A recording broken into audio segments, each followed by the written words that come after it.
ফুলের গন্ধে বোবো শব্দে উড়ে বেড়াই হোলি। আজ আমি দেখাবো পেঁয়াজের কলি।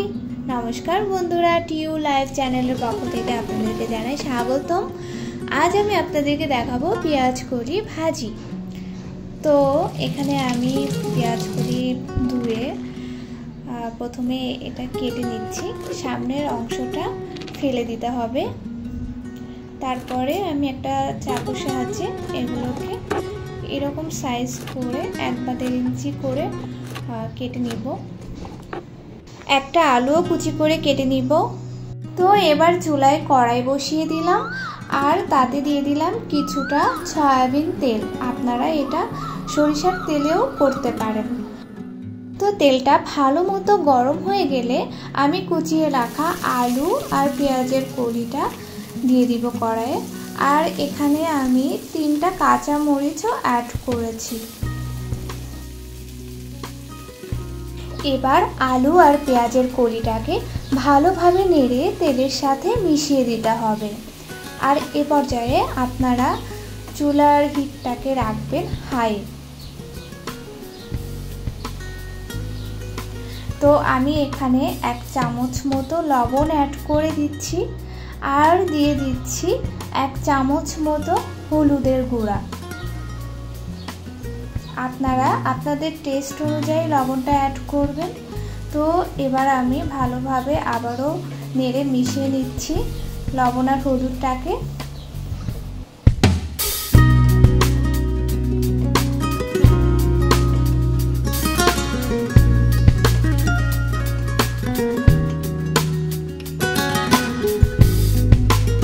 এবার আমি একটা ঢাকনার সাহায্যে এটাকে ঢেকে রান্না করে নেব কিছুটা সময়, এই ধরুন 5 মিনিট মতো।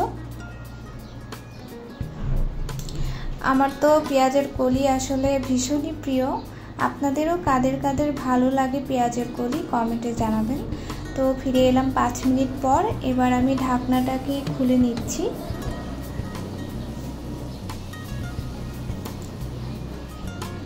এ পর্যায়ে আবারও এটাকে একটু ভালোভাবে নেড়ে নিতে হবে যাতে তলায় লেগে না যায়।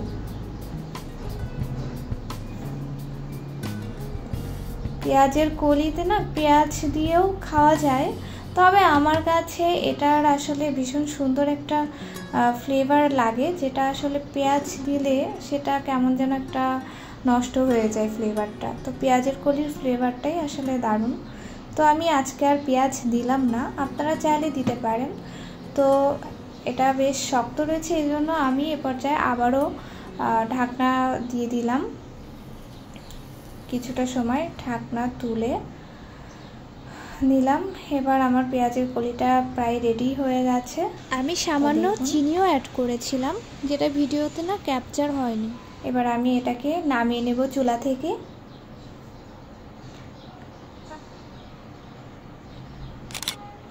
দেখুন রেডি আমার পেঁয়াজের কলি, আপনাদেরকে পরিবেশন করে দেখালাম। তো আমার ভিডিওটা যদি ভালো লেগে থাকে তো প্লিজ আমার চ্যানেলটাকে সাবস্ক্রাইব করে দেবেন আর পাশে থাকা বেল আইকনটিকে প্রেস করে দেবেন।